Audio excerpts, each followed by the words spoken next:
Siyempre ka from day, ito yung pinaka-attractive dito sa aking garden, yung white stone. So dito napapawaw yung mga tao. Ah, ayan, medyo biniting ko ng konti kasi para may trail naman yung pinahuli ko ng pinakita. Pero simula pa lang naman nakita nyo na yung ano ko, yung napakagandang white rock stone garden. Siyempre sa gilid niya kapromdi, mayroon din naman mga halaman sa ano. Ayan.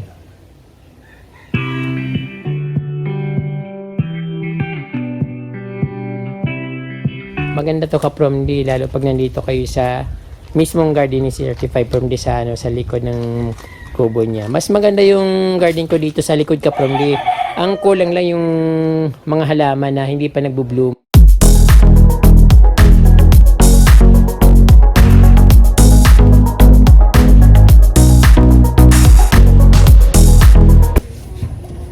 Hello mga kapromdi, excited na akong ipakita sa inyo ang aking napakagarang garden. So medyo matagal-tagal ko na rin itong natapos, kaya lang gusto ko sanang palakihin yung mga halaman. Pero parang sabi ko kailangan ipakita ko na lang para yung at least yung panimula nakita nyo, tapos pag lumaki, so makikita nyo ulit at ipapakita ko ulit sa inyo. So yung kapromdi, kaya ngayon itutur ko kayo sa aking napakaganda at bagong garden. Although hindi pa masyadong malago yung halaman, pero okay naman, maganda na rin naman siya. Kaya ito kapromdi, ready na to explore. So welcome kayong lahat dito kapromdi, at sana marating nyo itong lugar ko. So enjoy watching kapromdi, but syempre ipapakita ko yung mga nangyari bago ko ito nagawa. Yung mga ginagawa ko before na yung napakahirap nitong gawin. So yun ipapakita ko, tapos itong garden ko ngayon, at syempre napakahirap gawin kaya gusto ko ipakita sa inyo kung paano ko siya ginawa at paano siya natapos. Ayun kapromdi, maraming salamat nga kapromdi. Sana wag niyong kalimutan na mag-subscribe at i-click yung bell para automatic na pag nag-upload ako, updated kayo sa aking mga videos. Yan kapromdi, maraming salamat at enjoy watching. Umuulan na naman. Nasisigapan ako masyado dito sa likod ng kubo ko. Pag dito kasi parang alanganin yung ano niya, alanganin yung laki niya, parang hindi ako makabuelo. Saka mas maganda yung malawak yung garden, kaya naisip ko na yung garden ko i-expand ko ng konti. Pero in-expand ko na to dati kasi masyadong masikip dito. Kaya lang mas gusto ko yung maaliwalis yung ano ko, garden ko, kasi nga nasa likod, yung sa harap kasi masyado ng masikip. Tapos dito malawak yung lupa, pero walang laman. Dati to parang tinataniman ng gulay ng nanay ko, yung gabi, saka kamuting kahoy, saka may mga pinya rin.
ngayon kagabi ka from di kaya ina-arrange ko na yung bato kasi pag once na matuyo yung lupa, sobrang tigas na, so mahirapan akong ilubog siya. So habang medyo basa at malambot, unti-unti kong inayos yung lupa. So malaki din improvement dito sa aking garden na extension ng aking garden. Medyo yung lupa napala ko na dito, yung malalim dito na bumabaha, wala na. So siguro mga mahigit isang dangkal yung itinas ng lupa dito sa inaapakan ko kasi sobrang malalim dito at tuwing umuulan ng konti, baha na kaagad. Kasi dito lahat napupunta yung tubig galing sa mga iba't ibang bahay dito, sa mga bubong ng bahay. Kasi mga bahay dito walang mga kanal.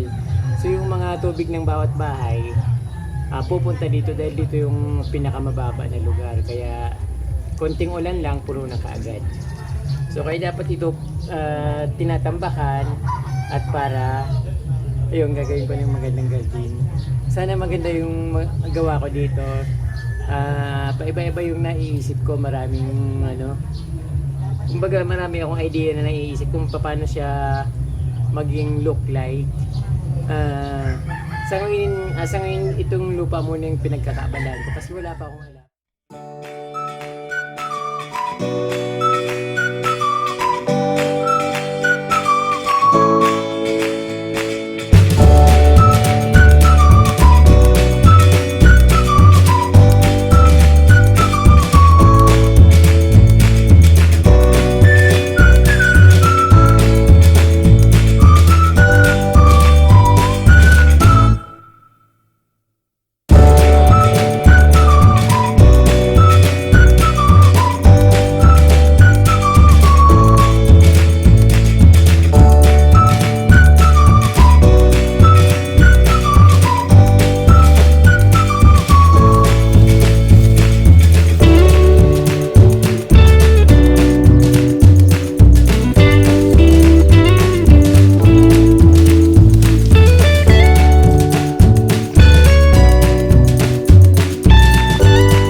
Kaprom, dito yung ginawa kong Christmas tree dito sa harap ng bahay, sa harap ng kubo.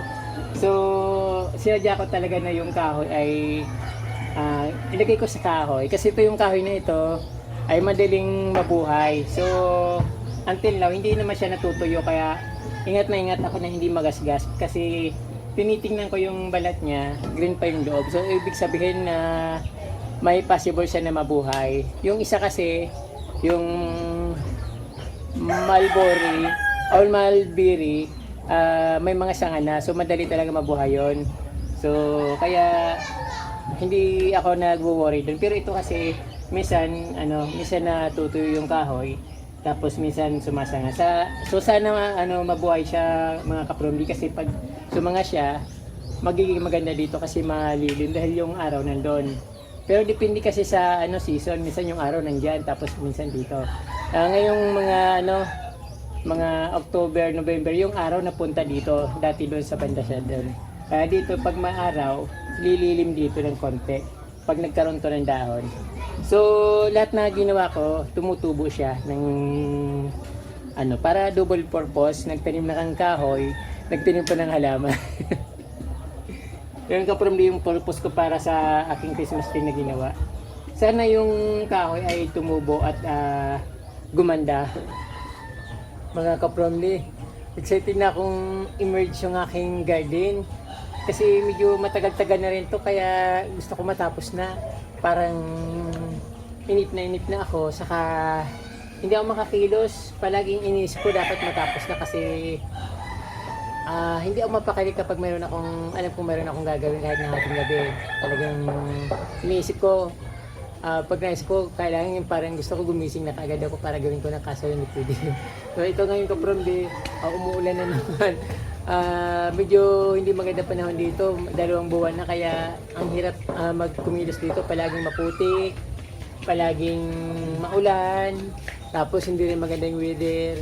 Yung paa ko, sakit-sakit na ng mga alipunga sa ilalim ng paa, mahapdi na, hindi naman siya makati, mahapdi na masakit. Yun yung alipunga na naramdaman ko.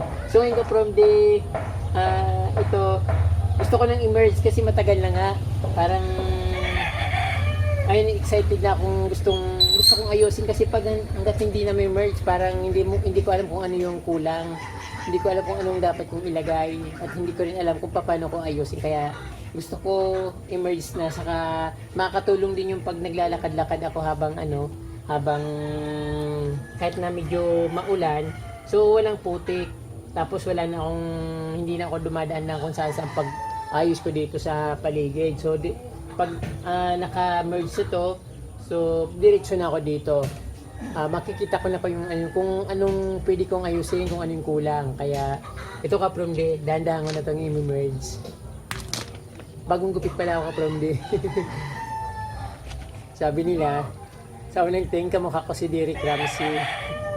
Pag tumatagal si Dagul na rin kamukha ko, parang unfair naman. Pero okay lang, tanggap ko na si Derek Ramsey ako. Hindi, si Dagul daw ako.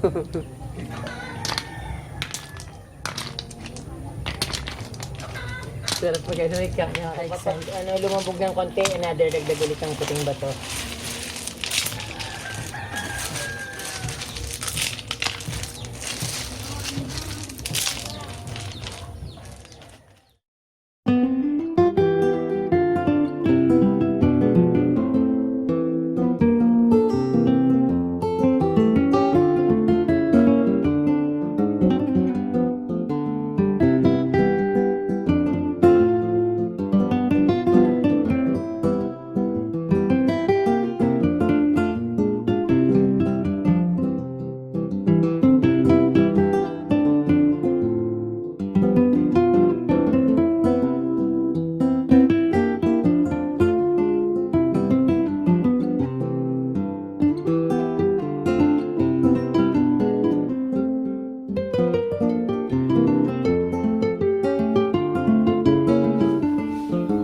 Ayan, dito pa lang kapromdi, kitang-kita na yung liwanag ng aking garden. Yung niya, pagiging maaliwalas, yung napakalinis, yung makikita mo na dito kahit na hindi ka pa pumupunta at nasisili pa lang. So makikita mo na yung ganda niya. Kaya ito kapromdi, ready to explore na at Matutunghayan nyo na ang aking napakagandang garden na ginawa ni Certified From D. Although, hindi naman natupad yung sabi ko na gagawin kong avatar garden kasi wala naman talagang avatar na garden. So, yun ang ka-From D. Ito yung aking napakagandang garden. So, yung paligid niya, nilagyan ko ng makukulay na halaman. Ang Lumina, Song of Africa. Ito yung Alocasia. Napakagandang dahon ng Alocasia. Tapos yung Shamrock, Persian Shield. Ito rin yung dito yung napakagandang dahon ng Croutons. Tapos yung makulay na Mayana. Ayun. Tapos syempre sa gilid niya yung Begonia. Syempre ka-From D dahil bago lang garden na ito, so hindi ko naman napaghandaan na magtanim ko agad ng mga halaman para ilagay dito na lumaki kaagad. So dahil mahirap magtanim dito ng halaman kaya maliliit pa siya. Ayan ka-From D. Ang aking bagong garden. Dito muna sa gilid. Ayan. So, ito ka-From D yung yung tinaniman ko siya ng Cocharita plant.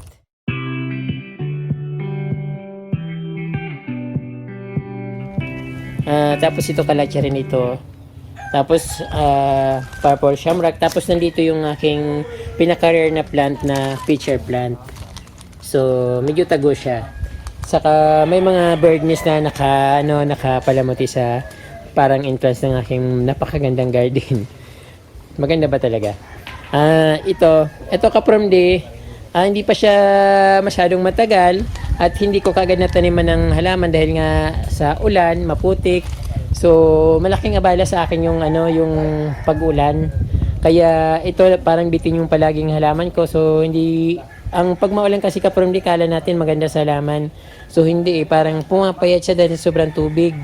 Yung iba nabubulok yung pinakapuno niya hanggang sa mamatay. So, ayan ka-From D yung aking bagong garden dito. So, itong tinanim ko dito ka-From D sa gilid, ito yung Cocharita. Pinili ko yung yung pinakatalbos kasi may makulay siya. Although talagang nagiging makulay naman talaga siya kapag tag-init na, lalo ngayon malapit ng summer. So, expected na yung mga dahon na ito magiging pula or orange. Ayan. At kakapal siya ka-From D kasi bagong tanim ko lang yan. Ayan nga, maganda na. At napakaaliwalas ng tinan. Lumaki siya ka-From D at mapuno siya na.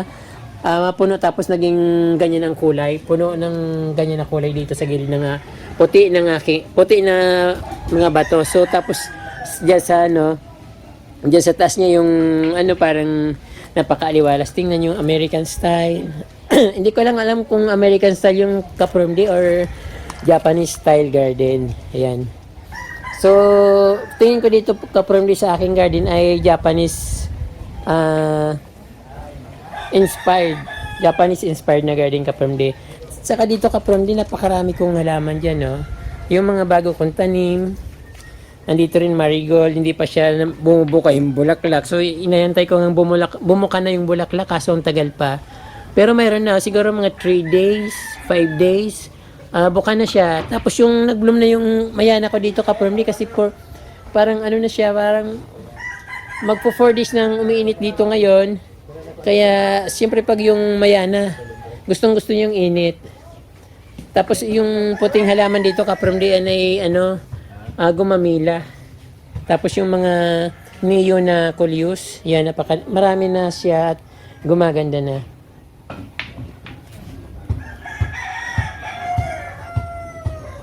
Siyempre, ito ka-From D yung pinapakita ko yung gilid ng garden, yung pinaka-garden ko. So, dito rin, siyempre may mga mayana na iba-ibang kulay, iba't ibang variety. So, maliliit pa siya. Expected na 2 to 3 months or wala, mga 2 months, 1 to 2 months pa. Sobrang ganda na nito. Ayan. Kahit na hindi pa masyadong malago yung mga halaman, makikita mo na yung napakaganda niyang tingnan, yung maaliwalas. So ito yung bird nest na kinuha ko doon sa inabandon na doon sa may ilog, malapit lang dito. Dinala ko na lang dito kaya ganyan siya. So tinapon na yata to tapos pinulot ko. Hindi ko alam kung saan to galing o kung sinong nagtapon yan. Basta kinuha ko siya kasi nasayang ako. Sana makarecover. Nalunod siya ng sobrang ulan. Yung mga puno dito kaprom dito, tinaniman ko na siya ng mga putos plant, yung bird nest. So nilagay ko na dyan. Yung may mga hanging plant din ako dito. Sabi ito, maganda raw bulaklak nito at sobrang mahal daw ito. So hindi ko lang alam kung totoo yung sinasabi nila.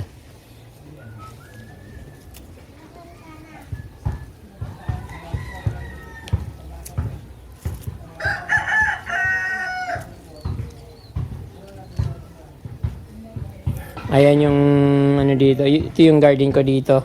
Sa yung avatar na garden na sinasabi ko. So ito kaprom di. So expected na 2 to 3 months mapapawawa na dito kasi may yung mga halaman na mayana tinaniman ko na sa mga gilid niya. Pero siyempre madali lang naman lumaki yung mayana. After 45 days to 2 months talagang sobrang ganda niya na yung magbubloom na siya ng napakaganda. Lalo yung so magpi-February na ngayon. So yung niya, yung weather natin painit ng painit, kumbaga pa summer na. So yung summer is favorite ng mga mayana kasi nga yan, summer plant. Ayan.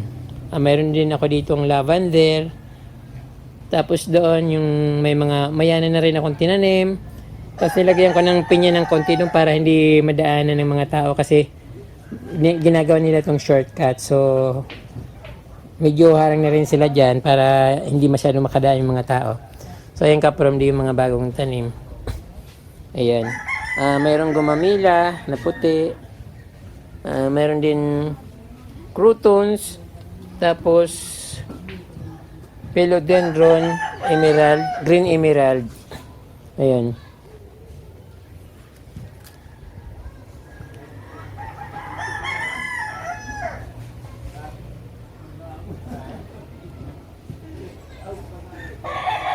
Ayan kaprom niya ang aking mini garden. Yung bagong garden. At meron akong bromelia dito, yung napakaganda ng dahon niya, parang tumingkad yung dahon niya. Ayun, kaso gusto niya naman sigurong maulan kasi yung tubig parang kinakain niya, iniinom niya yung tubig. ganun, umiinom talaga siya.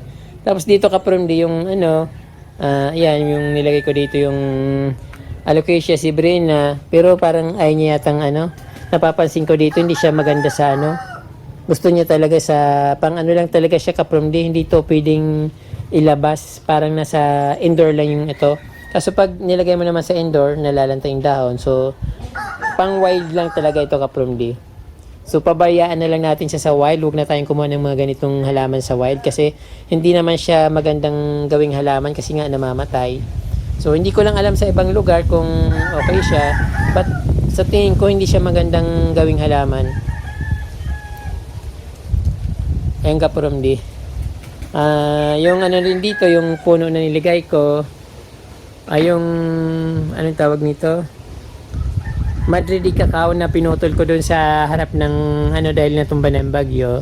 Pinutol ko, nilipat ko dito sa So akala ko tutubo siya, pero dumadahon siya kaprom di. Sana tuloy-tuloy na mabuhay itong Madridi cacao kasi maganda rin bulaklak ng Madridi cacao, parang yung Korean blossom plants, parang ganun. At syempre kaprom di, ito yung pinaka-attractive dito sa aking garden, yung white stone. So dito napapawaw yung mga tao. Ayan, medyo biniting ko ng konti kasi Parang may trail naman, yung pinahuli ko lang pinakita. Pero simula pa lang naman nakita nyo na yung ano ko, yung napakagandang white rock stone garden. Siyempre sa gilid niya kapromdi, meron din naman mga halaman sa ano. Ayan. Di ba? Kala nyo yun na yung pinaka-garden ko talaga yung pinapakita kanina. Maganda to kapromdi, lalo pag nandito kayo sa mismong garden ni Certified from di sa, ano, sa likod ng kubo niya. Mas maganda yung garden ko dito sa likod kapromdi. Ang kulang lang yung mga halaman na hindi pa nagbo-bloom. Ayan. So once na lumaki siya, mas maganda ito kaysa sa garden ko sa harap. Although yung garden ko sa harap, napakaganda nun. Medyo konting tiyaga na lang. Tapos ito kapromdi yung gumamila na kulay pink. So konting init pa, magiging super ganda na ito. So bagay na bagay sa aking white stone garden.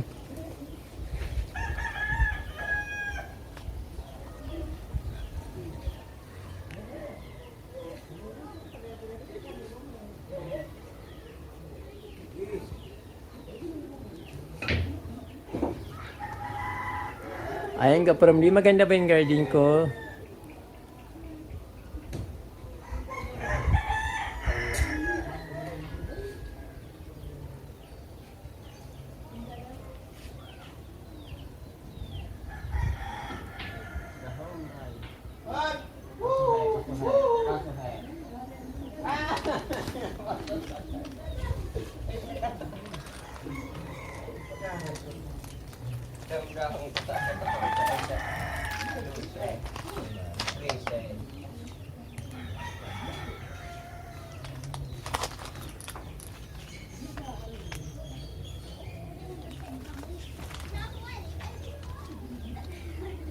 So pag lumago na yung mga plants dito na mga mayanas, mga makukulay na daw na ibang plants na hindi mayanas. So talagang sobrang nakaka good vibes, nakaka-amaze. Ayun. So dahil hindi naman ito makikita sa labas, so kailangan papasok dito sa aking bakuran para makita itong secret garden ko sa likod.